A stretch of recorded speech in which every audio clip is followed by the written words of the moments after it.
3, 2, 1.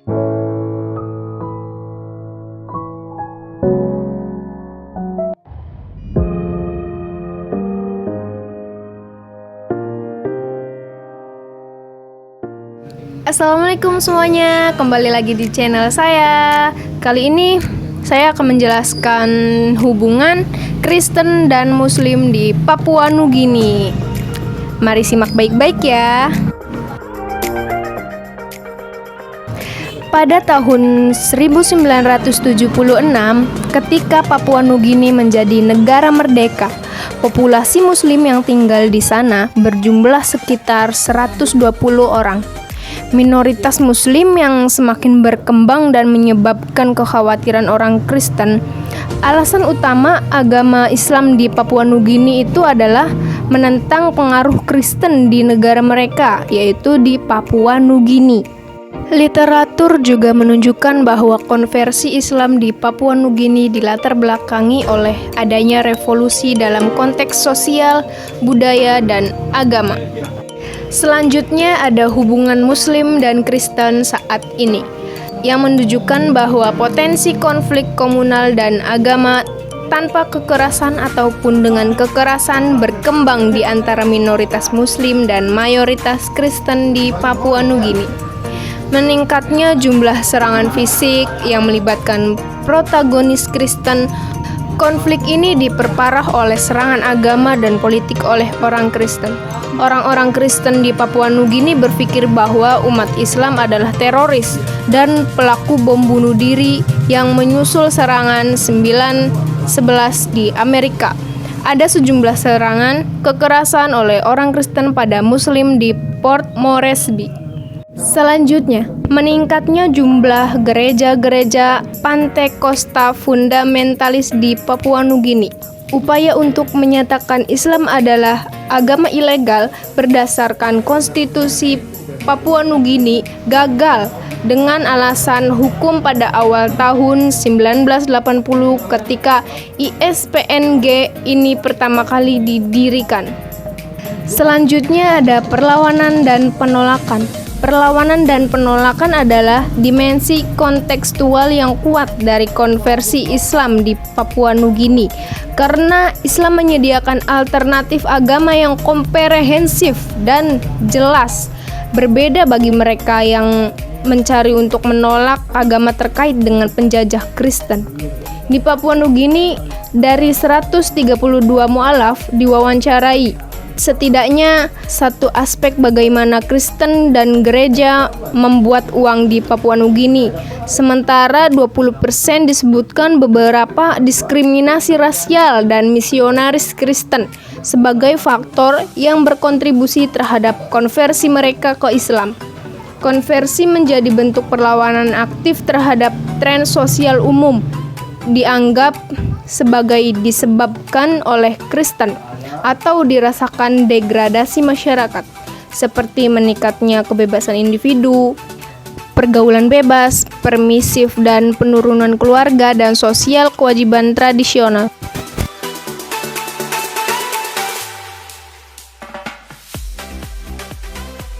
Lebih dari 60% mu'alaf diwawancarai di Papua Nugini.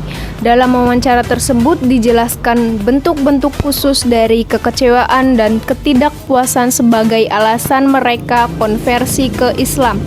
Selanjutnya, kehancuran kastom atau tradisi.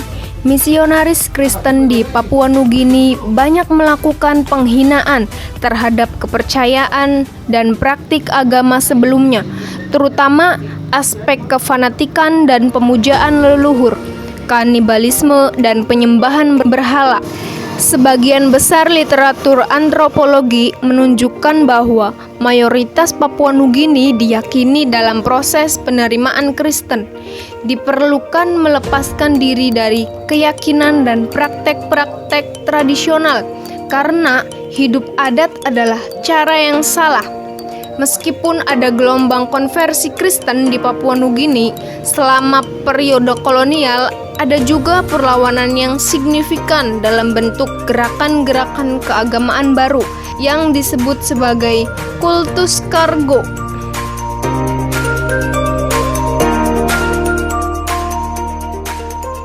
tercatat ada 42 aspek kesamaan budaya antara Islam dan adat yang ada di Papua Nugini. Aspek yang paling menonjol tampak kepercayaan pada Tuhan yang monoteis. Sejak masa kolonial terhadap Melanesia dimulai, telah ada sejarah panjang gerakan sosial yang berevolusi dalam membela tradisional kostum. Dengan gerakan seperti itu disebut sebagai neo-tradisional, anti-Kristen, dan anti-kolonial.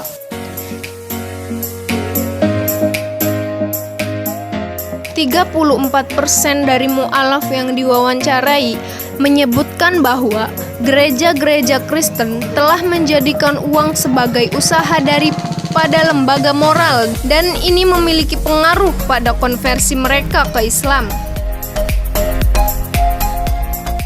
Selanjutnya ada diskriminasi ras dan agama.